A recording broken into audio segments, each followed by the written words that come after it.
Hi, everyone. Welcome. My name is Emily Anderson, and I'm really happy to be with you today. We're going to talk about making the leap from being an employee to becoming an entrepreneur.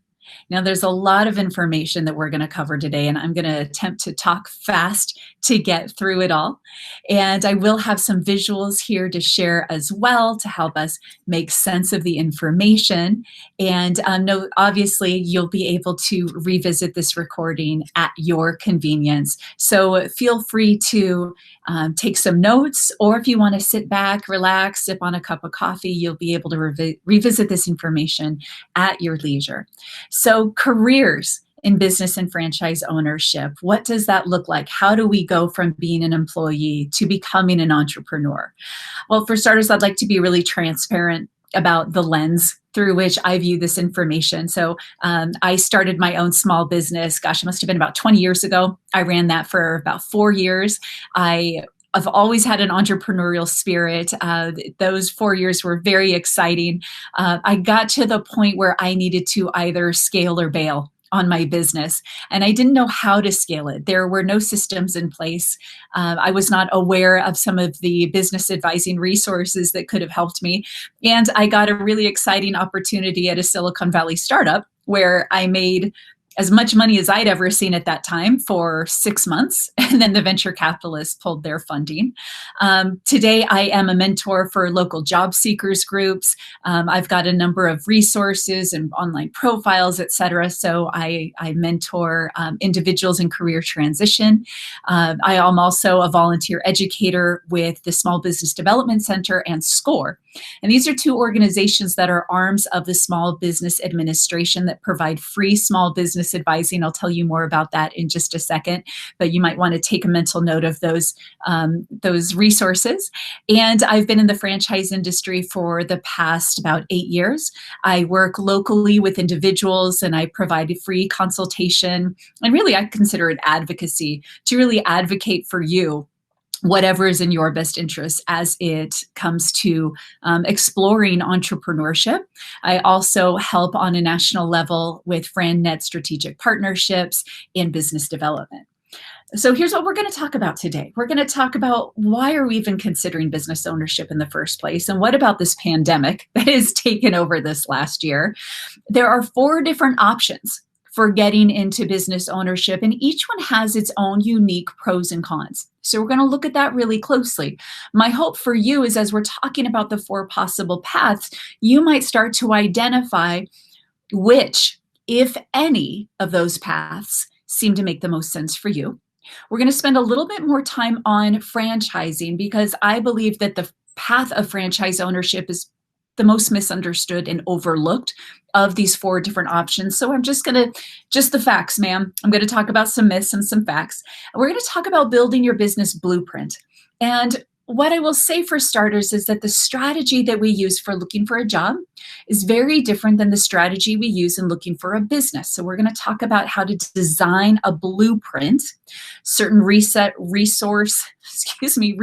processes and resources. And if your phone isn't already handy, you might want to pause this, get your phone ready so that you can request additional information if you so choose. Now, FranNet itself is an organization. We've been around for over 30 years, and we live and work and breathe and eat and sleep in our local markets, the very markets where we provide consultation to help place you into business ownership. We are an international organization with partnerships like LHH, SCORE, and SBDC. Now, SCORE is a volunteer-led organization. These are volunteers who have a certain area of expertise in business, and you can sign up with SCORE and get a mentor assigned to you, someone who has expertise in the area that you are hoping to learn from. And the SBDC, another arm of the Small Business Administration, they provide free small business advising as well. However, these are paid employees, and you can have a one-on-one advisor. You can also sign up for all types of classes and workshops. Currently, with the pandemic, all of this is being conducted online, so you might be able to even venture out and explore the offerings at an SBDC that may not even be near you. What we at FranNet do is we provide options and resources really give people choices as it relates to entrepreneurship.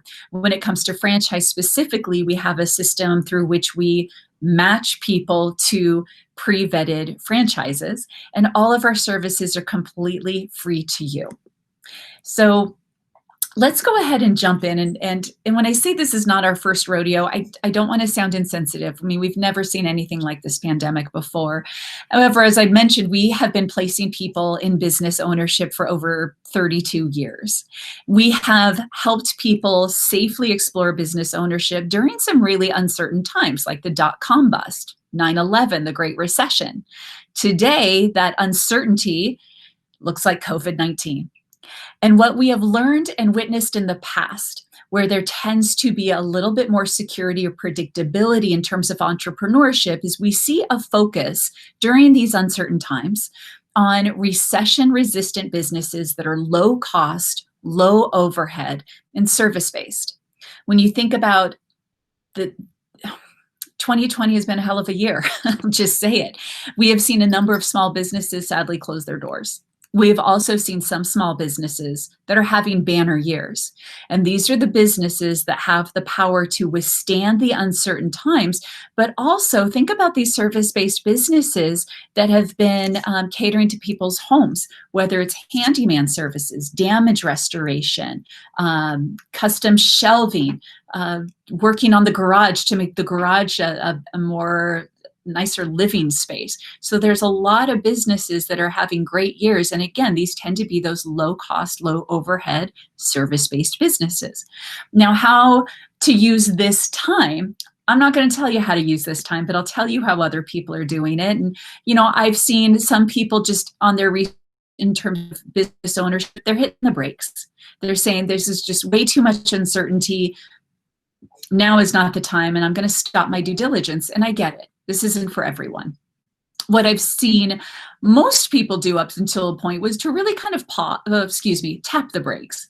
And this doesn't mean pause their research, but actually take advantage of this extra time to conduct extra due diligence, to be even more thorough in terms of, okay, how would this business perform during a recession? How would this business perform during other types of uncertain economic times? And really ensuring that you're making the right decision for you. And then they'll sign the dotted line, or they'll, you know, take the loan when they feel ready and they have the clarity that they need around COVID. Now, what we're seeing a lot of people do, especially since September of this year, is some people are just moving full speed ahead. Some people believe that there is a huge economic opportunity on the other side of this, and they're taking advantage of the low interest rates, the increased vacancies, the landlords that are so wanting to fill their vacancies and offering more tenant improvements. These are the people that are saying, I believe there is a pent-up demand, and I want my business to be open and serve that pent-up demand. Now is the time.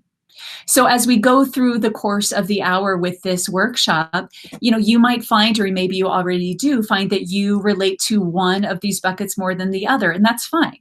One isn't good, bad, right, or wrong. It's really about what resonates most with you.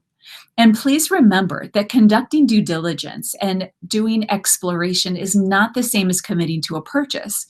Due diligence, depending on the entrepreneurial path you take, can take weeks to months to years. So think about where you want to be a certain number of weeks, months, or years from now, and then conduct your due diligence accordingly.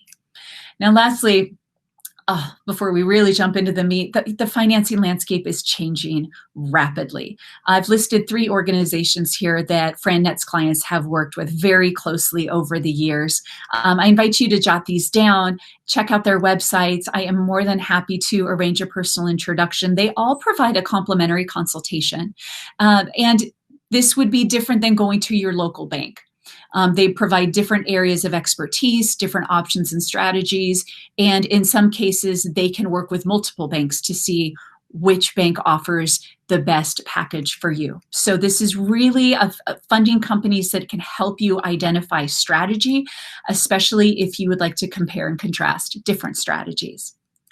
And FranNet is the only organization that has put in writing our complete dedication to serving whatever is in your best interest. We have created the Client Bill of Rights, which is just a reminder to you to, even if you don't know anything about business ownership and entrepreneurship, you are still in charge, and we are here to keep you in the driver's seat to make sure that you are very informed so that whatever you decide is based on fact and information.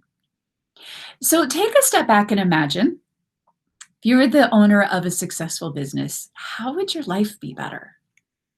I mean, I'm assuming there must be something there, otherwise we wouldn't be here. So what is the lure, the attraction to being a successful business owner? There's a lot of different responses, and these are some of the common ones. And it doesn't matter what somebody else's response is, but really, what is it for you? I hear from hundreds and hundreds of individuals every year, I would love to own my own business, and I get it. But the fact of the matter is most people decide to go work for someone else. And why is that? Well, there's some really valid concerns. There's risk, money, knowledge and skill set involved. How do I mitigate risk? How much does it cost? Do I have what it takes to be successful in that business? Where do I even begin my research? These are really valid concerns, but let's unpack them a little bit. Now, once upon a time, if you look at this blue line in the lower left corner, once you got a job, there was very little risk of losing that job over time. If anything, there was an unspoken promise that the better you performed, the more security you would have with a company. Maybe climb the ladder, the corporate ladder. Now, today, there's very little risk of losing that job when you first get the job. However, the longer you have that position, the less secure it becomes. Today, performance does not equal job security. I always laugh that there used to be a really popular question in job interviews, where do you see yourself in 5 years? They don't ask that question anymore. Actually, the person asking the question, they don't even know where they're going to be in 5 years. And frankly, will you meet your long-term goals of financial security, whatever your retirement goals are? Will a job be able to help you reach your goals? Now, the complete opposite is true with business ownership. Yes, there is risk involved in business ownership. Anybody that tells you otherwise is very much mistaken. However, the risk is highest in the beginning. The thing about owning a business is the longer you own it, the more secure it becomes. No one can take it away. You can scale and grow your business if and when and how you like it, because you're in charge. And again, the longer you own it, the more secure it becomes. Now, in this initial stage where the risk is highest, some things to ask yourself. Do I have the support of my family? Do I have sufficient living expenses set aside till when I cross that invisible line where I get to really reap the benefits of business ownership, where I am getting the flexibility, the autonomy, the financial return, whatever it is for you when you're getting that? Do I have what it takes to see through that initial period when the risk is highest? And as I mentioned, we're going to talk about 4 different paths to entrepreneurship. Some paths have more predictability in terms of when and if you're going to cross that invisible line than other paths. Now, again, it doesn't mean that any one path is right, wrong, good, or bad, but I just wanted to plant the seed because we're going to refer back to this. And you knowing yourself, whether that's your risk tolerance, what kind of security your family would need in order to have your back in entrepreneurship, just something to keep in mind. Moving right along, here's the thing is the rules in career, professional, corporate life have changed. And a lot of us started our career by playing by the rules, but that unspoken promise, it's just not there anymore. And now, instead of looking for job security, which I would argue doesn't really exist, what we need to create is income security. In terms of business ownership, how can we create income security through a business during certain uncertain economic times? Well, look for businesses with specific market characteristics. And these are a few types of businesses and industries that we have found in over 30 years to be recession resistant. I don't think anything is recession proof, but there are certainly recession resistant industries and businesses. Consider this: growing markets that are driven by demographics. We've got 8 to 10,000 people turning 65 every day. We have seen a huge boom in residential repairs, home renovation, and cleaning services during COVID-19. Essential services. I don't care what's happening with the economy. My hair is going to grow and I'm going to need to get it cut. Now, that being said, we did in fact see hair care close this year. Never in my life did I think I would see that. And hair care and perhaps some aspects of fitness. Now, these are industries where that close one-on-one interpersonal connection was hit due to the pandemic. And today, yes, they are certainly reopening, but never in my life would I think that we would see those closed. Automotive, damage restoration, businesses that help other small businesses.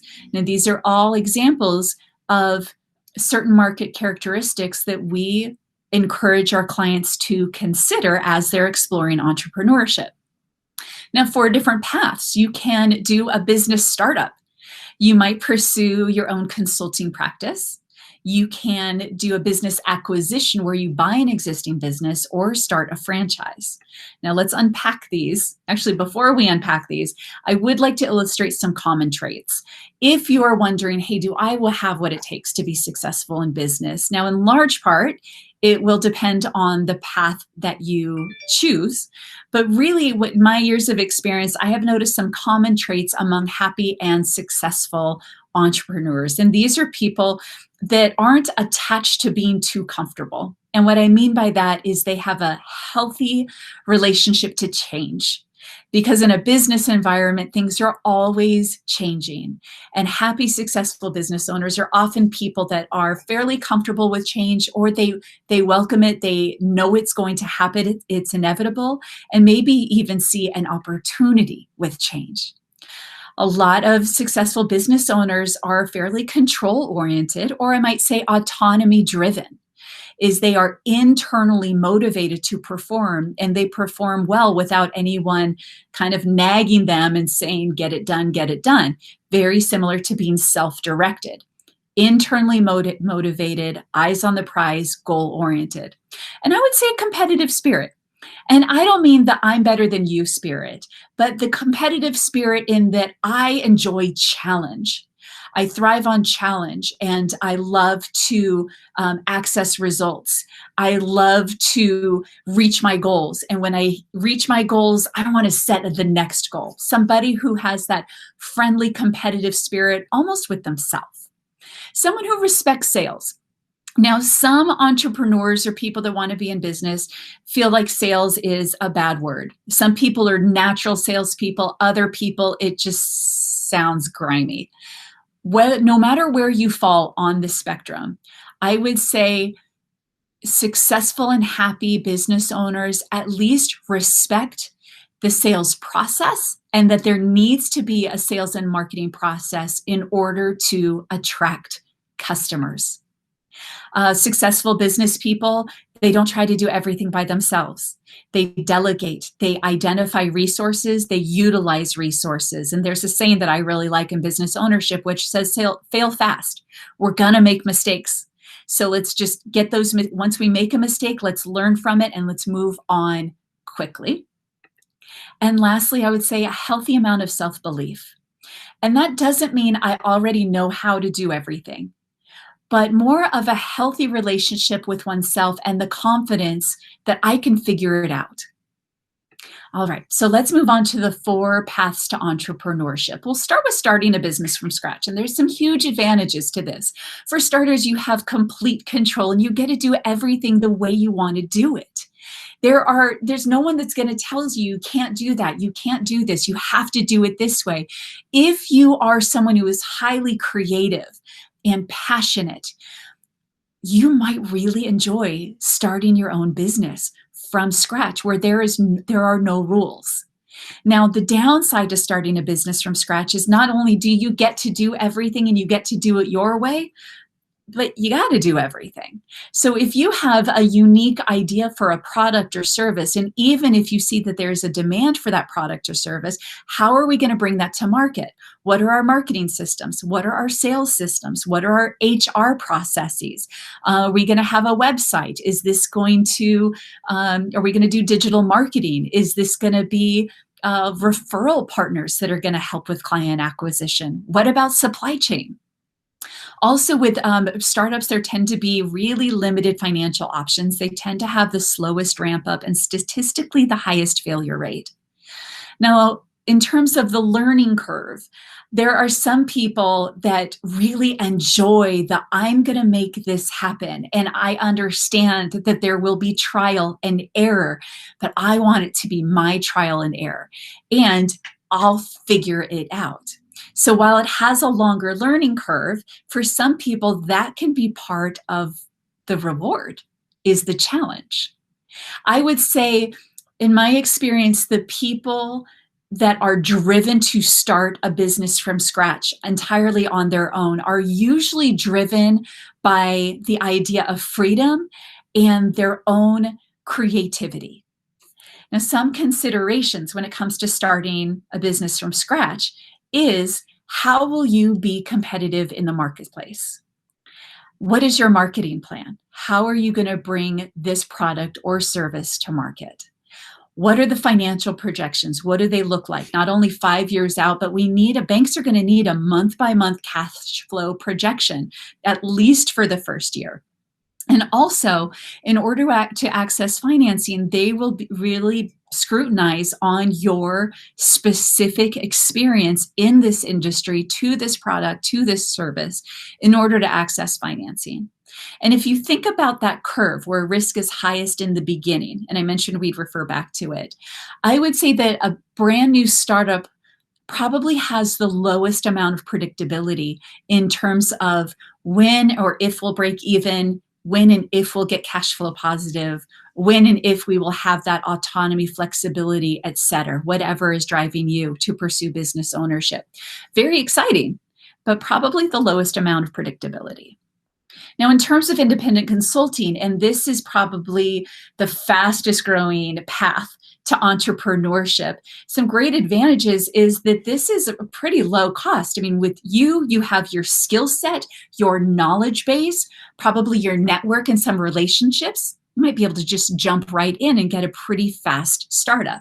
Similar to starting a business from scratch, you get to make all the decisions and you have lots of room for creativity. And again, this is based on you as an individual, your knowledge and skill set. Now, the disadvantages, similar to a business startup, is you've got to create the systems. So if you really are passionate about consulting in a certain area of expertise, just keep in mind that you'll also need to spend time in terms of customer acquisition, marketing, payroll, accounts receivable, what have you. How are you going to charge for your services? Also, what a lot of people don't realize is when it comes to a consulting practice, this is really heavy in sales and prospecting. So check yourself in terms of your comfort level with sales and prospecting. Good news, bad news is it can be largely dependent on your network, the people you know professionally. You will be carrying your own liability insurance. It's tough to identify what is the competition. And if building equity is a goal for you in terms of entrepreneurship, it's really hard to build equity in a consulting practice simply because it is so heavily based on your knowledge, your experience, and your relationships. That being said, independent consulting can be a great bridge from going from employee to business startup, where you start with consulting and maybe if that takes off, you can grow it into a larger business model. Now, some things to consider is the feast or famine. So if as a consultant you get a project and you jump in wholeheartedly, what often happens is once the project is complete and you have provided the deliverables, do you have any more clients in the pipeline?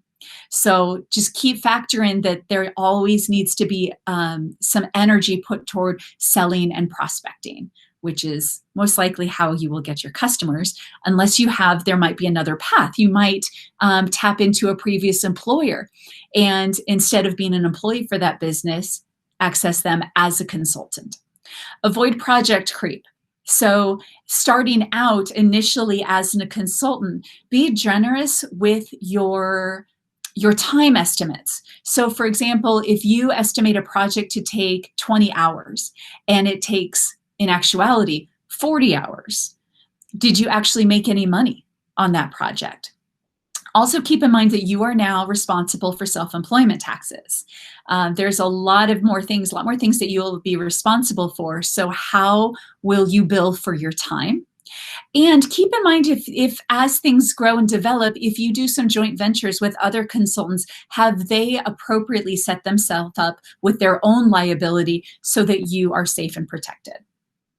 Now, actually, I'm going to go back, because I like to talk about the driver, what really calls people to pursue different entrepreneurial paths. And what I have found when it comes to consulting is what usually drives someone is when they take a lot of pride in their knowledge, their experience, their expertise in a certain type of business. They take a lot of pride in that.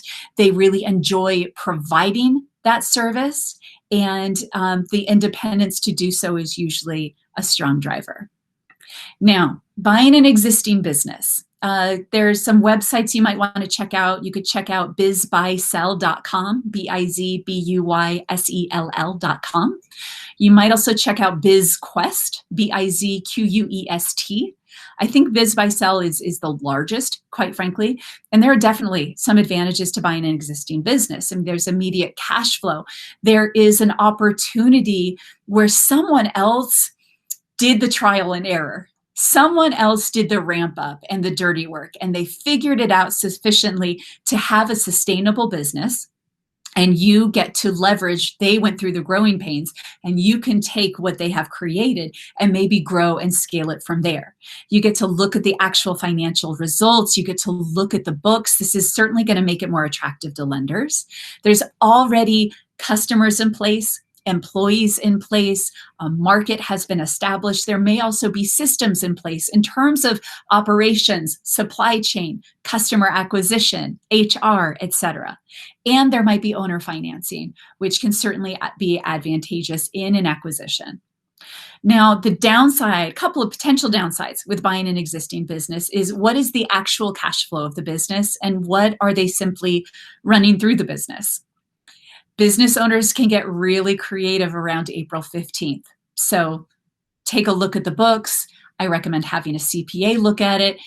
Take everything with a grain of salt. Why are they really selling?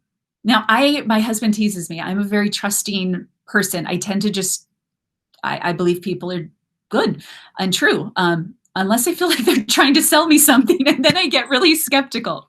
So here's a statistic that was shared with me, which is that 2 out of every 3 small businesses, and this includes franchises because franchises are small businesses, 2 out of every 3 are sold to an employee, a family member, or a friend.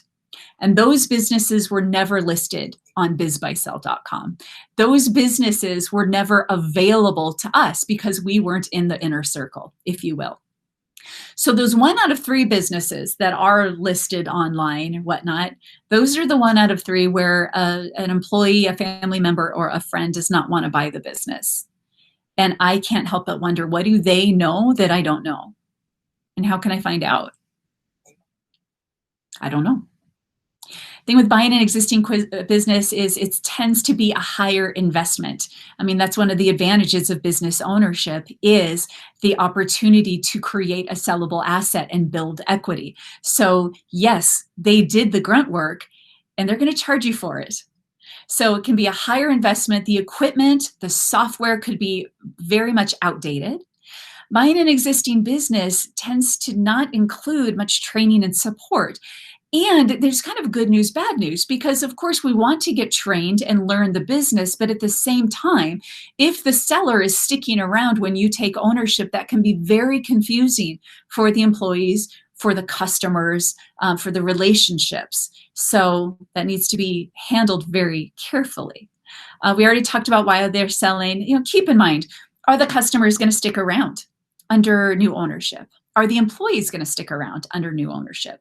And frankly, buying an existing business has a higher debt service. Now, some things to consider when it comes to an acquisition. Frankly, the hardest part of an acquisition is finding a good business to buy. Generally speaking, people have certain variables that they are looking for. If I'm going to buy a business, it has to have A, B, C, D, E, F, G. That might have to do with geographical location, investment, return, etc.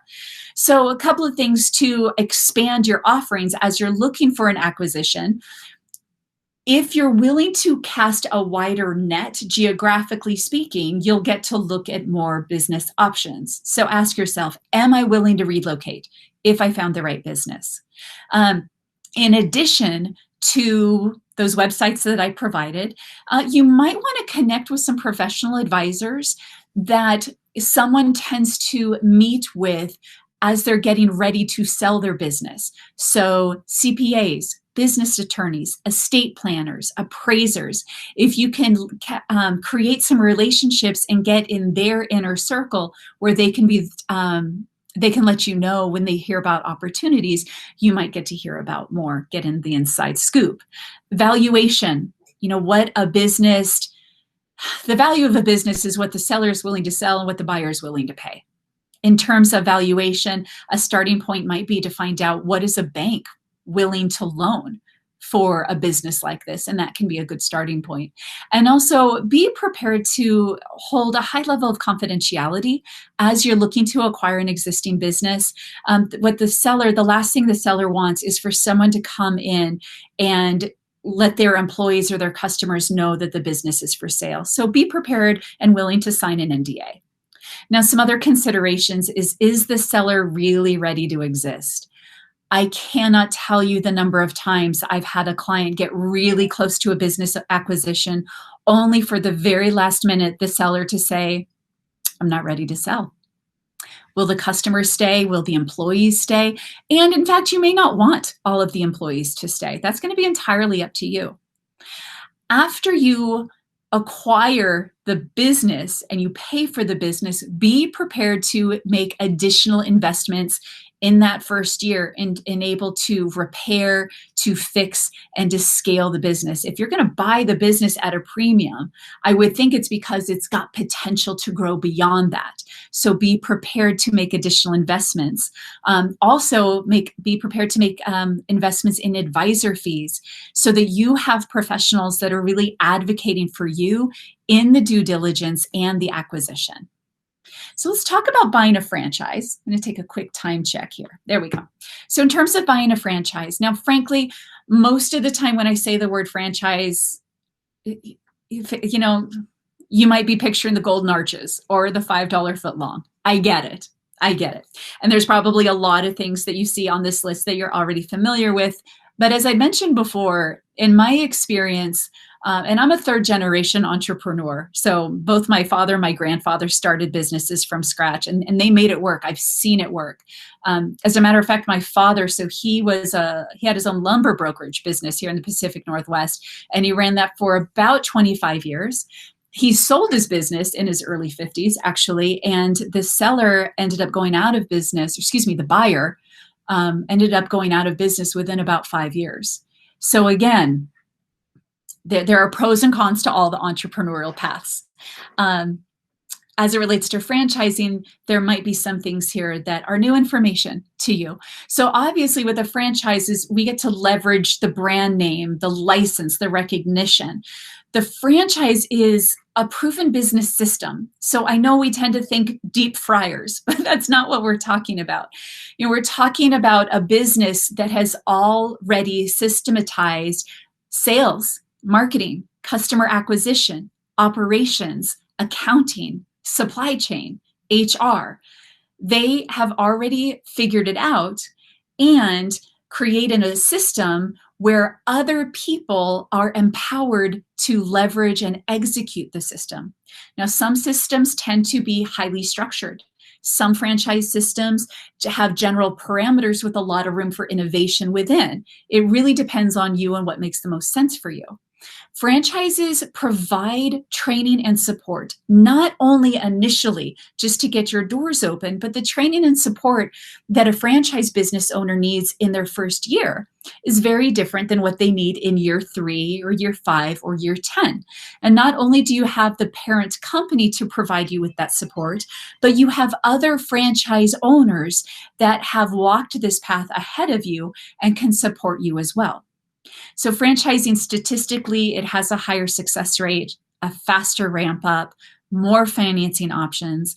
It's the only entrepreneurial path that is regulated by the Federal Trade Commission. There are no regulations in the other paths.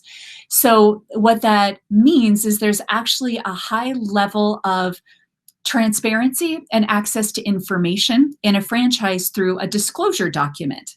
Now, the challenge I see a lot of people experience if they're not working with an advocate is they get the disclosure document and all this information and they don't know what to do with it.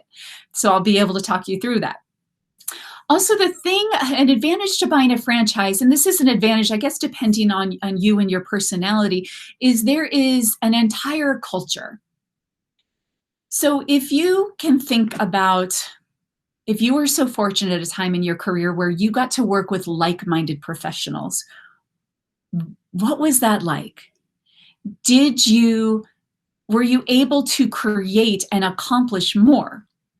So in a franchise, there is a culture where the other franchise owners tend to be like-minded professionals, and they are owning and operating the same business as you, but not in competition, really in parallel. And one thing it surprises a lot of people about franchising is that industry experience is not necessary. So it's really all about transferable skills. Now, there are disadvantages with franchising. So for starters, most franchises have geographic restrictions. So that can be defined by a certain geographical radius or a population density. And if the franchise that you want has already been acquired in an area, perhaps where you live, it's not going to be available to you anymore. So you need to either choose if you want to buy that franchise and potentially commute, or if you only want to look at franchises that are available in your territory. And that's one of the things that I do when I work with individuals is, what geographical radius do you want your customer base to be in? And that's how we start to whittle down our options. Additional disadvantages is there are going fees. So franchising has a one-time franchise fee and ongoing royalties.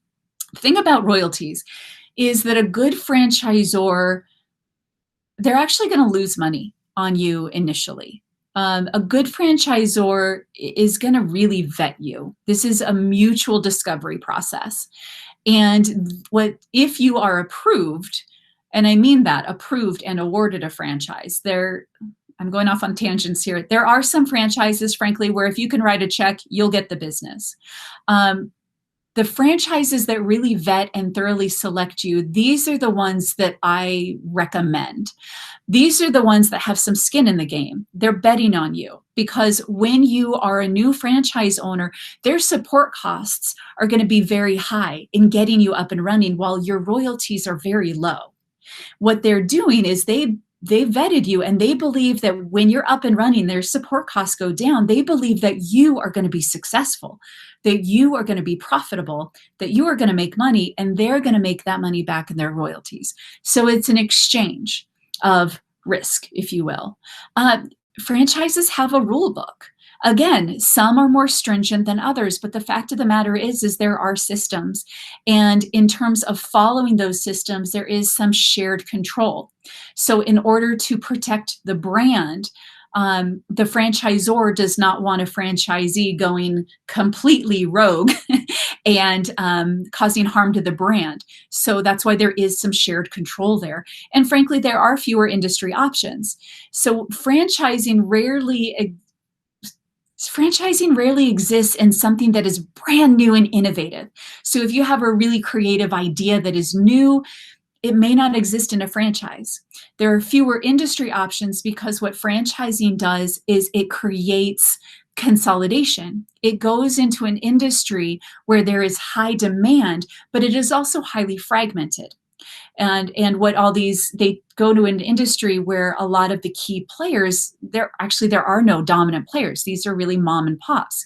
And they go and they create consolidation and systems and efficiencies to serve the demand better. But that does mean there are fewer industry options. So some things to consider, and I would say a lot of people I work with say, you know, I never would have considered a franchise until I got a little bit more information.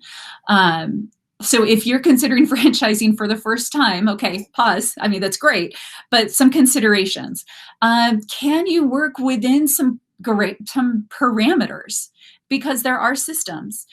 For example, with most franchises, you can only sell their products or provide their services. So if your sister-in-law is sewing face masks during COVID, you may not get to sell them through your business if it's a franchise on her behalf. Are you a team sport player, or are you more of a lone wolf?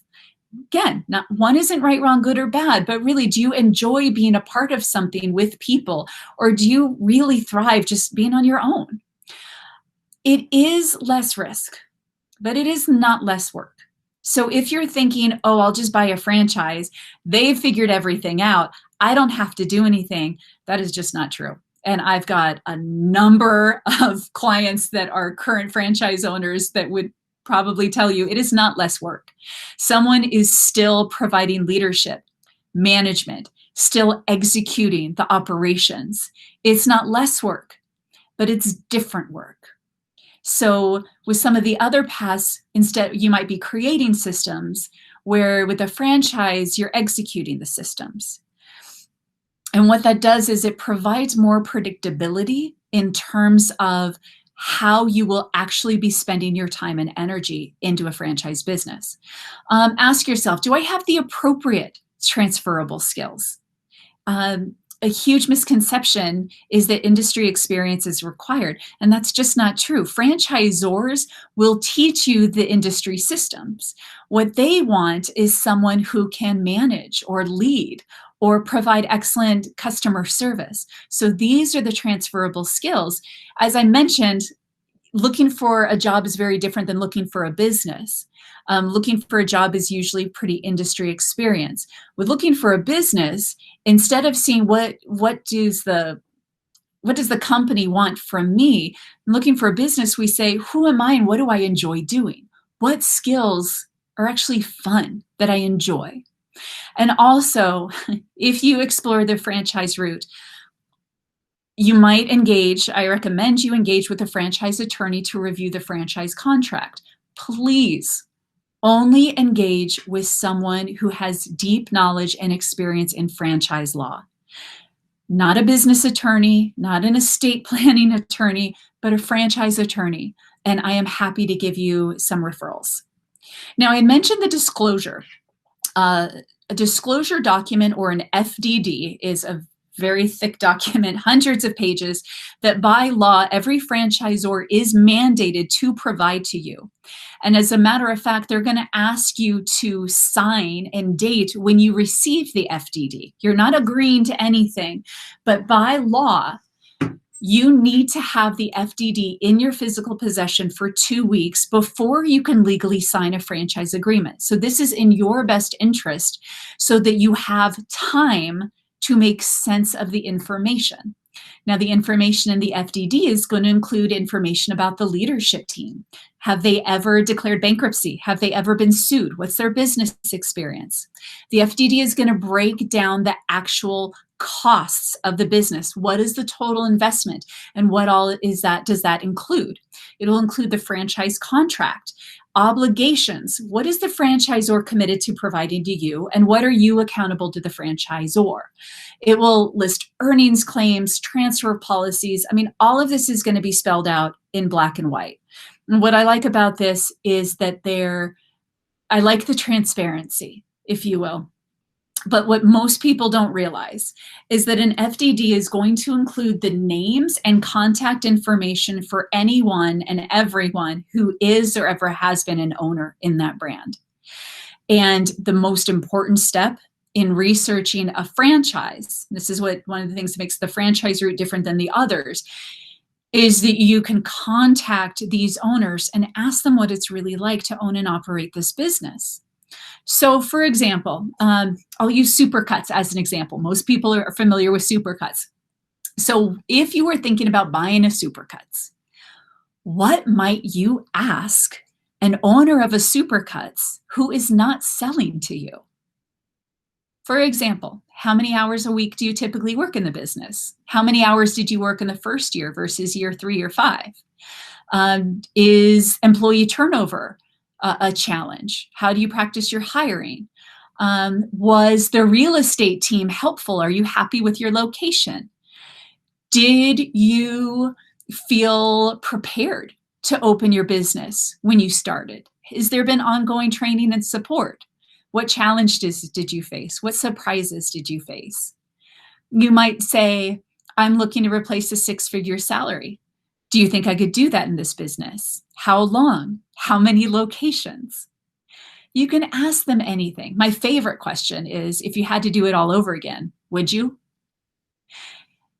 What we can do here is, if you remember that curve where I talked about some paths having more predictability than others, by speaking with other franchise owners, and we call this step in the research process validation, we start to access information such as, when I'm generally, if you speak to enough owners, you're starting to hear the same thing. You're starting to hear, in general, most owners break even at such and such point. What you're hearing is most owners get into the 6-figure salary at such and such point. And so you can start to have a level of predictability around when and if you can reach that sweet spot in business ownership where you can access all of the things that are driving you to explore business ownership in the first place. So this level of candor and transparency, getting to talk to other owners, it's just not available in other entrepreneurial paths. In terms of the drivers, I would say what drives someone to go the franchise route is probably the same thing that drives people to buy an existing business. And this is people who want to pursue entrepreneurship, but want to mitigate risk and really to build equity to increase net worth. Another thing, as far as exit strategy with franchising, the most common exit strategy is to sell to a neighboring franchise owner, someone who owns the territory next to you.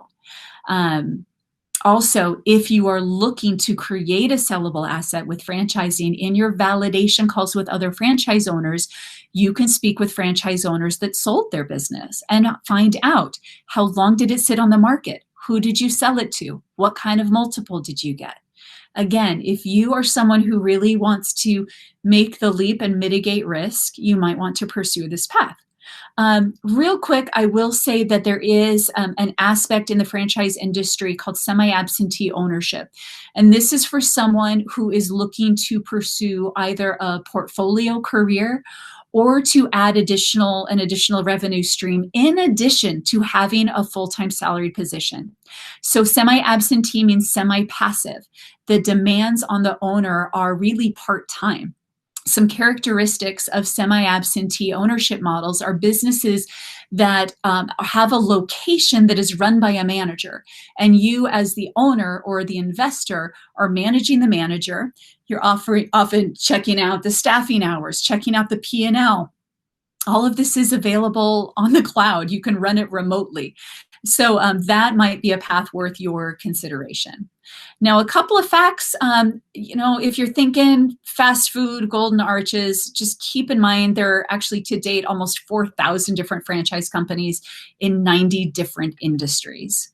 Franchising, it creates consolidation. It creates a go-to-market channel that is fast and efficient and can establish market dominance, if you will. In terms of investment, about 2/3 of all franchises, the total investment is about $250,000 and under. This does not mean you need $250,000. It also doesn't mean you need to afford $250,000. But to give you an idea of the options is why I want to provide these numbers. So how much do you need? Well, what most franchisors are looking for is someone who can access about 25 to 30% of the total investment in liquidity and finance the rest. So for example, if we're looking at a $200,000 investment, I would say that's probably where semi-absentee businesses start. The more office-based or obviously home-based are significantly lower. But if we're looking at $200,000, we might need access to about $50K in liquidity and finance the rest through a loan.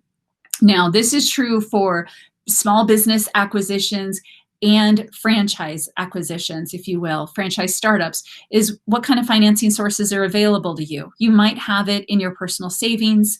If you are exploring like multi-generational ownership, you and your family members might come together and create that liquidity investment. Home equity line of credit, that is popular right now. The rates are really low. Portfolio loans are probably the most popular thing during COVID in terms of accessing that cash injection. If it's a resale, there might be seller financing. Frankly, what surprises most everyone is that you can actually use a portion of your retirement toward the acquisition of a business without paying taxes or fees. So most financial planners, most wealth advisors are not familiar with this. The acronym is ROBS, R-O-B-S. It stands for Rollover for Business Startup. I would say most professionals aren't aware of it because this is a very deep area of expertise in employment law. This has been legal since the 70s. I would say over half of my clients do a rollover for business startup to access the cash injection. We do offer monthly financing workshops with those three companies I mentioned at the beginning. Those three companies are all great resources. They can talk you through the process of a 401k rollover in addition to other financing strategies, whatever's in your best interest. And also, I do want to point out that in franchising, there's actually no connection to money in and money out. So some people think the more money they invest, the more they can make. That is absolutely not true. If anything, those low-cost service-based businesses that I talked about in the beginning, those have the highest margins. They have lower overhead. So something to keep in mind. And in terms of industry experience, absolutely necessary with a startup, consulting, and to a degree with a business acquisition. But franchisors, oftentimes, they don't want someone with industry experience. I mean, think of it this way. If you have industry experience in the franchise that you acquire, you might bring habits and systems that don't necessarily align with the franchise system. Also, if you are thinking and acting like an employee, well, they want you thinking and acting like a business owner. So what a lot of franchisors are looking for is, are you teachable? Can you learn the system? But really, can you manage? Can you lead people?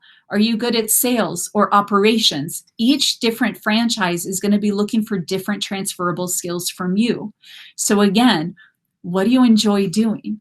And would you like to bring that skill set to the business? Now, these are just some examples of new business owners in 2020 that obviously did not have industry experience. Oh, we're working from home. You probably heard my dog shake her tags there. And I'll introduce you to some specific people that made acquisitions, or acquired a franchise, so starting a new franchise this year. This is Joe. Joe was the director of a logistics company for many, many years. And he acquired the rights of a very large territory and is now doing residential and commercial junk removal. This is an example of a business that is thriving during COVID and actually never closed their doors once this year. Yuri is the CEO, and he is pursuing the semi-absentee route. So he is now an investor of a healthcare franchise, former CEO. And Michael and his wife, Michael was an engineer. And they now own a business where they repair fitness equipment.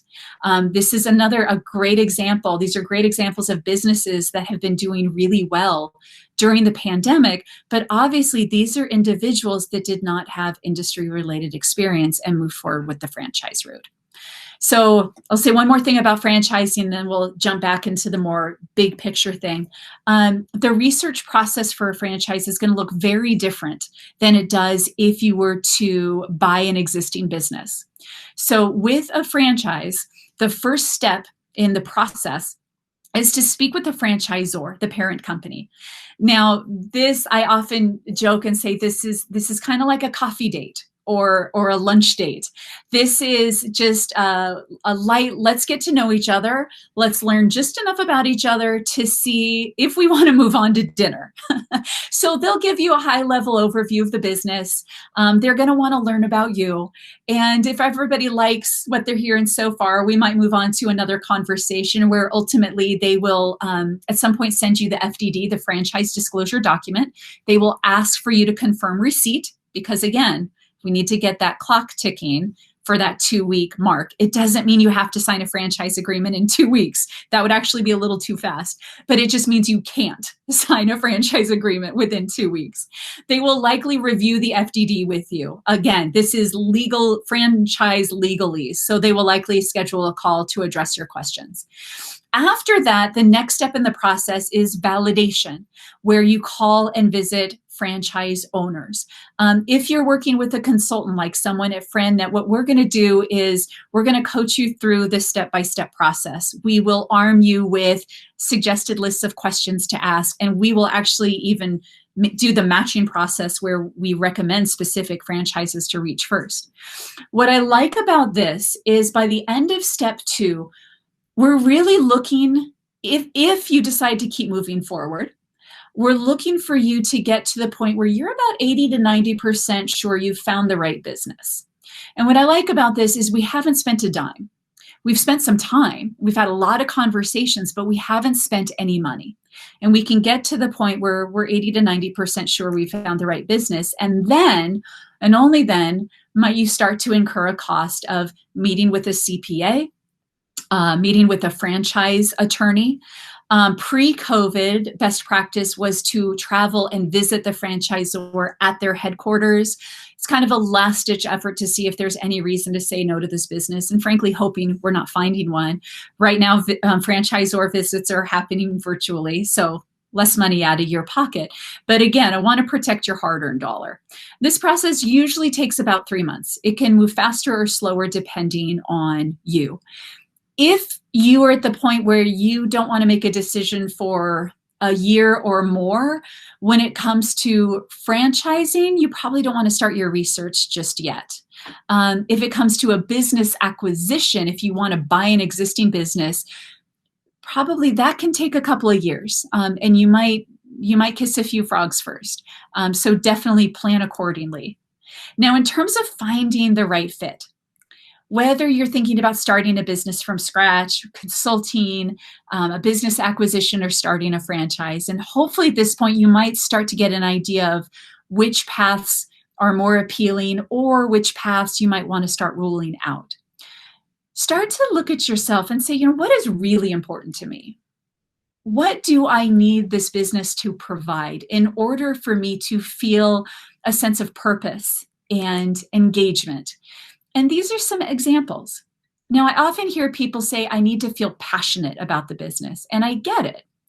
However, passion is an emotion, and just remember that emotions change. So I like to really focus on purpose. What gives you a sense of purpose, and what do you enjoy doing? Do you enjoy being out and about in the community, initiating relationships? Or do you enjoy providing leadership and developing people? Do you enjoy operations and execution? Ask yourself what you enjoy doing, and then sit down and write down your goals, personal goals, financial goals in 1, 3, 5, 10, 20 years from now.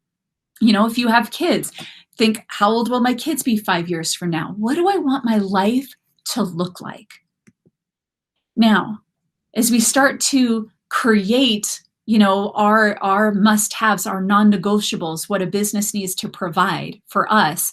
I also invite you to take advantage of an online resource. It's kind of like a Myers-Briggs test, but it is specific to entrepreneurship.